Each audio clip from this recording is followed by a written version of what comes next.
how many players in the NBA can do this? Yuki. Are you kidding me? Yuki Kawamura is doing it again. And if that wasn't crazy enough, how many players can do this? Kings. Kawamura between the legs of Reno.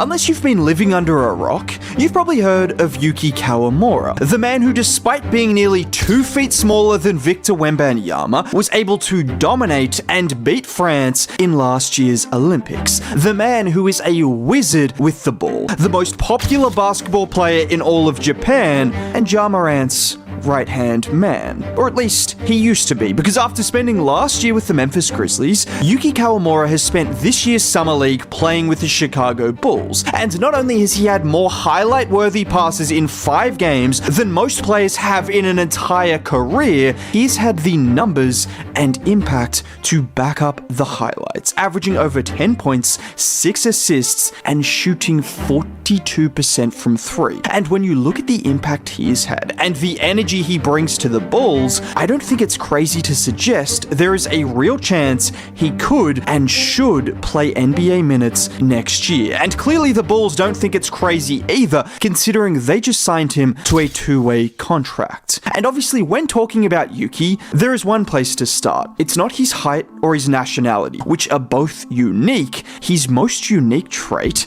is his mind-blowing passing ability. Kawamura hustle. No, look again. Are you serious? Just look at this play where the screen gets set for him. The Pacers defender stunts before recovering, and with Furphy trying to guard the roller, it just doesn't matter, because unless you are glued to your man, Yuki will find a window of space that doesn't even look like it exists. Or this time where it's Asenge setting the screen, quickly slipping out of it, and look at Yuki with the perfect pocket pass for Noah to catch and finish. But what's so great about Yuki's playmaking is it's instinctual. Those were obviously more set actions, but just watch here where his big sees a gap in behind the defense, so he immediately cuts, and while stepping backwards, Yuki puts it right on the money for the lob. And that was just one of many lobs Yuki made during Summer League and will continue to make if he is given a chance to play NBA minutes.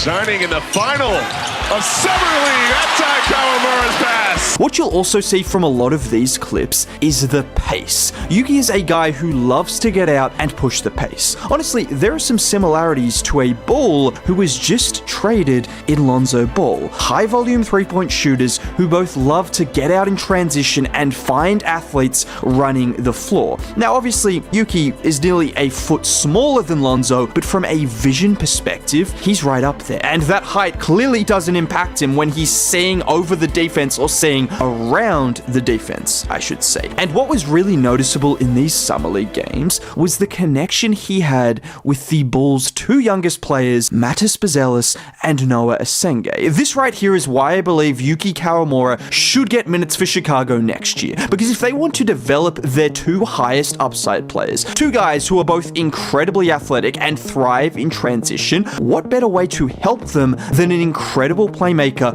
who can make their lives so much easier? And I know some people are going to say, it's just Summer League. None of this means anything. That is true. It's also worth noting that Yuki is only 24 years old. That is younger than Dalton Connect. He is still incredibly young himself, yet when he was on the floor, he looked like a vet, which isn't a surprise given his experience. And if you think it's only Summer League, last year he put up 12 points and 8 assists a game, shooting 41% from 3 in the G League. Everything we have seen in Summer League, he did last year in the G League, and also did it for Japan in the Olympics. Because if you want to talk about competition, how about averaging 20 and 8 on 40% from 3 on over 10 attempts per game, including a monster performance against the home country and silver medalists France, with him putting up 29 and 6, even grabbing 7 rebounds despite being nearly 2 feet smaller than the opposition's best player. So if you think this is purely an overreaction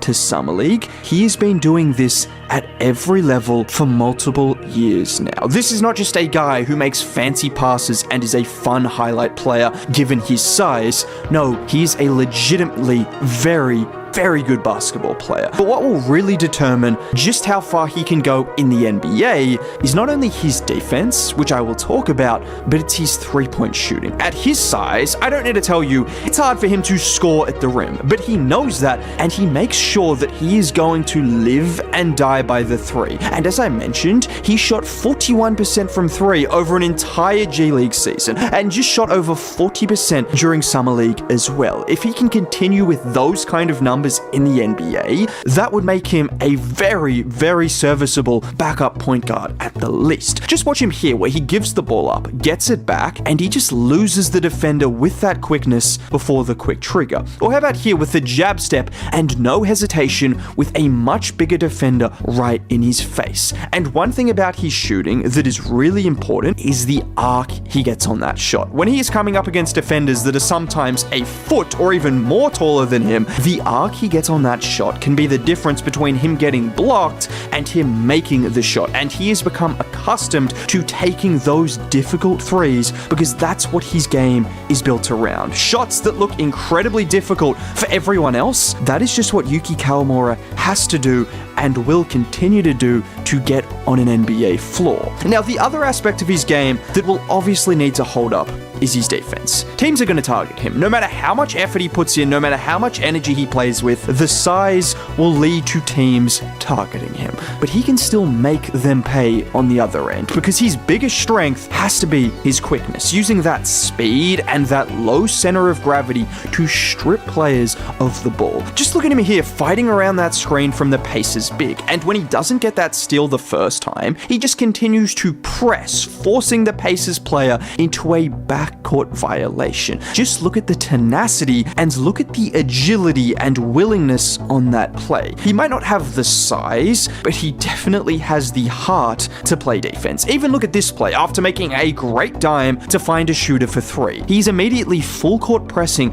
and pressuring the Pacers ball handler. And this reminds me of what TJ McConnell said. Another guy who was doubted because of his size, he said you have to work twice as hard. You have to pick up players full court and pressure them every single possession. And we have seen the kind of career TJ McConnell has had from doing that.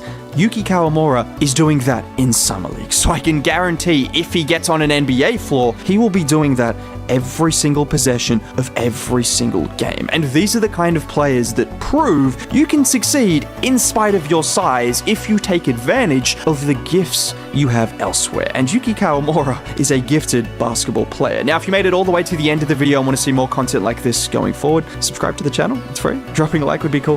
Have a great day. Bye.